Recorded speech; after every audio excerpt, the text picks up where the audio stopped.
राधे राधे सर्वांना. भाविका किचनमध्ये आपल्या सर्वांचं स्वागत आहे. आज आपण बनवणार आहोत पुरणपोळी. त्यासाठी मी 1.5 वाटी डाळ घेतलेली आहे. 1 वाटी आपल्या पुरणासाठी पाहिजे आहे आणि अर्धी वाटी आमटीसाठी.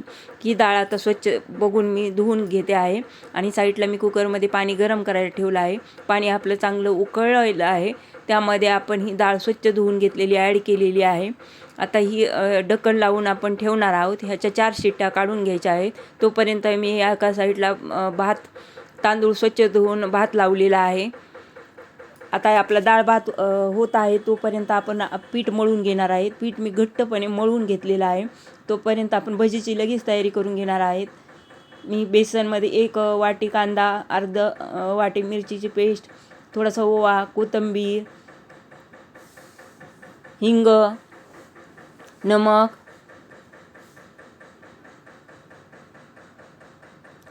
आपलं हे घातलं सोडा घातलेला आहे आणि लसूण पेस्ट घातलेली आहे. आता हे आपण चांगल्या प्रकारे मळून मिक्स करून मळून घेऊया.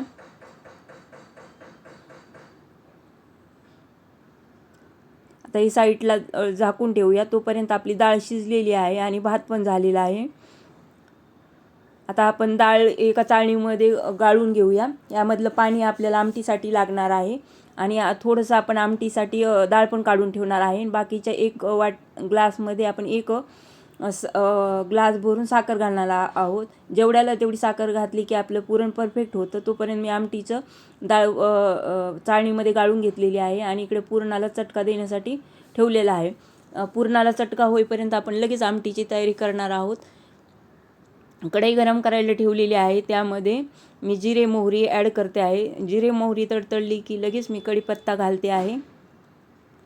कढीपत्ता थोडासा हे फ्राय झाला की आपण लगेच लसूण पेस्ट, मिरचीची पेस्ट आणि खोबरं घालून थोडंसं फ्राय करून घेतलेलं आहे. त्यामध्ये 2 चमचे काळा मसाला, 1 चमचा लाल तिखट, थोडीशी हळदी पावडर आणि 1 चमचा धनिया पावडर घातलेली आहे. मसाले फ्राय झाले की त्यामध्ये धनिया ॲड केलेली आहे आणि आपण जे येळवणी बनवून घेतलं होतं मी त्यामध्ये ॲड केलेलं आहे आणि बारीक गॅसवर आपण हे उकळून घेतलेलं आहे आणि त्यामध्ये नमक ॲड केलेलं आहे. बघू शकता अशा प्रकारे आपली आमटी रेडी झालेली आहे. आपण आता एका साईडला पुरणाला चटका देऊन घेतलेला आहे. त्यामध्ये मी वेलचीची पूड घातलेली आहे. अशा प्रकारे आपण पुरणाचं चटका आपला झालेला आहे. बघू शकता थोडंसं मी जास्त घट्टपणे घेतलेलं नाही, जास्त पातळ पण नाही घेतलेलं आहे. आपलं पुरण थोडंसं मीडियममध्ये ठेवलं की आपलं पुरण चांगलं होतं. बघू शकता आपलं पुरण रेडी झालेलं आहे. तोपर्यंत मी पीठ मळून घेतलेलं होतं, ते मऊ करून घेतलेलं आहे. तवा गरम करायला ठेवलेला आहे आणि एका साईडला भजी तळते आहे. आता पोळ्याचं बघा असा उंडा घेऊन आपण गोल गोल करून घ्यायचा आणि त्यामध्ये पुरण घालून घ्यायचं. असा उंडा दाबत दाबत त्याचा गोल शेपमध्ये करत राहायचं. त्यामुळे आपले पुरण बाहेर येत नाही. उंडा गोल करून तो तिथे दाबायचा किंवा काढून टाकू पण शकतात त्याचं ते आणि हातावर असं सगळ्या साईडने फिरून घ्यायचं. त्यामुळे आपल्या पोळीमधलं पुरण सगळीकडे मिक्स होतं. अलगद हाताने पोळी लाटायची आणि चारी बाजूने लाटून घ्यायचे. बघू शकता अशा प्रकारे मी पोळी लाटून घेतली आहे आणि आपलं पुरण चारी साईडने पांगलेलं दिसत आहे. आता वरची पोळी शेकत आहे तोपर्यंत आपण लगेच दुसरी पोळी लाटून घेत आहोत. अशा प्रकारे पोळ्या बनवल्यानं तुमच्या पण चांगल्या होतील आणि घरच्यांना सगळ्यांना आवडतील.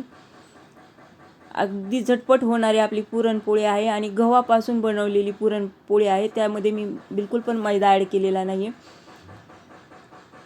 आता दुसरी पोळी बघा मी कशी बनवून घेत आहे. उंडा गोल गोल फिरून तो तिथंच दाबावून घेतलेला आहे. त्यामुळे आपली पोळी फुटली जात नाही आणि सगळ्यामध्ये पांगण्यासाठी मी हाताने त्याला प्रेस करून घेतलेला आहे. तोपर्यंत वरची पोळी आपली झालेली आहे. आता तोपर्यंत दुसरी पोळी आपण शेकून घेऊया.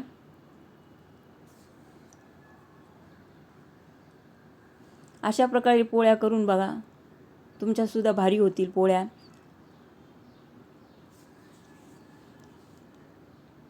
बघू शकता दुसरीसुद्धा पोळी माझी चांगली झालेली आहे.